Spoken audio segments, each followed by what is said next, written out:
Merci, Monsieur le maire, chers collègues. Comme l'a rappelé Monsieur Cada tout à l'heure, il s'agit bien dans cette délibération de renouveler 2 agréments avec la CAF. Notamment l'agrément centre social qui est délivré aux maisons des habitants de Grenoble, appelé d'ailleurs anciennement, et Hassane Bouzegou vient de le rappeler par abus de langage, centres sociaux. J'en rappelle la nature de cet agrément en quelques mots. L'agrément centre social est donné à des lieux de proximité à vocation globale, familiale et intergénérationnelle qui accueillent toute la population en veillant à la mixité sociale. Des lieux d'animation de la vie sociale qui permettent aux habitants d'exprimer, de concevoir et de réaliser leurs projets. Il est précisé que ce sont des lieux ressources qui proposent des services à activités à finalité sociale et éducative. Un centre social soutient le développement de la participation des habitants afin de leur permettre de contribuer eux-mêmes à l'amélioration de leurs conditions de vie, au développement de l'éducation et de l'expression culturelle, au renforcement des solidarités et des relations de voisinage, à la prévention et la réduction des inégalités. Autant vous dire que dans quasiment tous les centres sociaux en France, leur vocation globale intègre les centres de loisirs petite enfance, enfance, espace jeunesse et un accompagnement des familles et habitants. Ce n'est pas le cas chez nous à Grenoble. Hassane Bouzegou vient de le rappeler aussi. Il faut noter qu'il s'agit d'une exception française. Le modèle grenoblois est unique.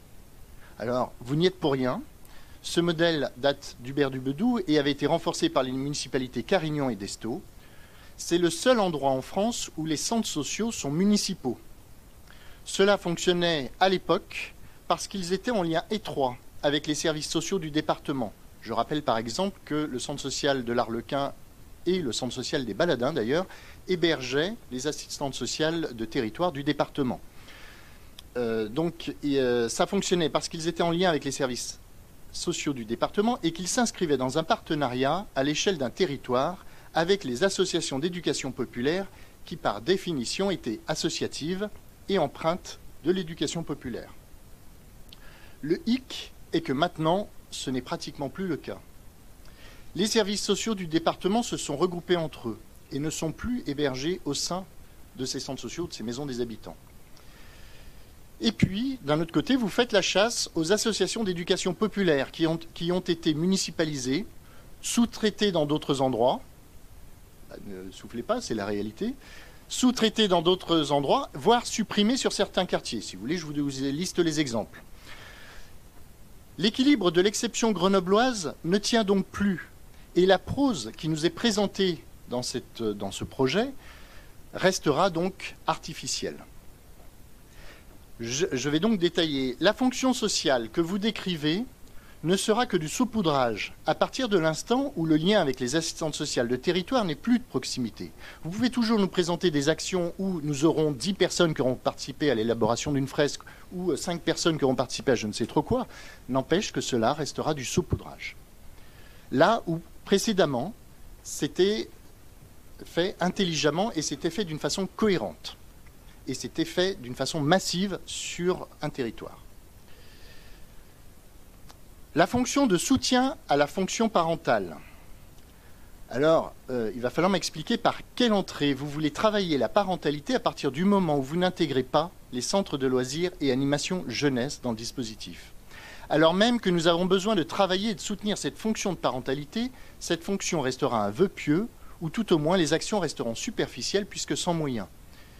Je ne dis pas que ça n'existe pas, je dis simplement qu'elles ne sont pas étroitement liées comme c'était le cas précédemment. La fonction de proximité. Alors parlons-en. Vous faites le choix de structures municipales sans aucune participation des habitants dans leur gouvernance et leur gestion. Vous enlevez à l'habitant et aux citoyens la notion de co-responsabilité et de co-gestion de l'outil qui est censé contribuer à son émancipation.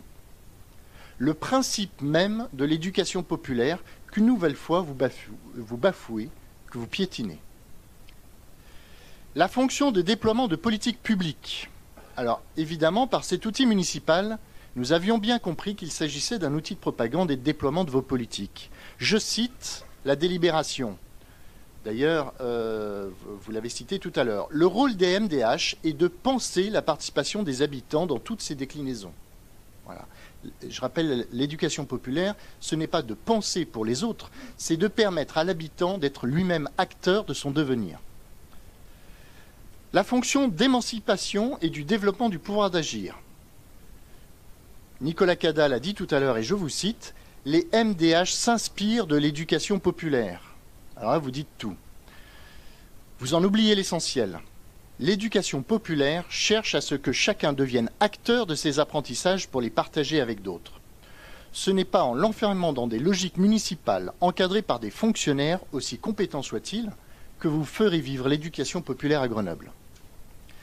Ce modèle grenoblois qui était encore viable en 2014, et effectivement, malgré toutes les mutations qu'il y a pu avoir, et notamment Olivier Noblecourt qui était à la barre pour essayer de créer ce réseau des maisons des habitants municipales en 2014, ce modèle n'est plus viable aujourd'hui du fait de la transformation et de la municipalisation à outrance que vous faites du réseau d'éducation populaire à Grenoble.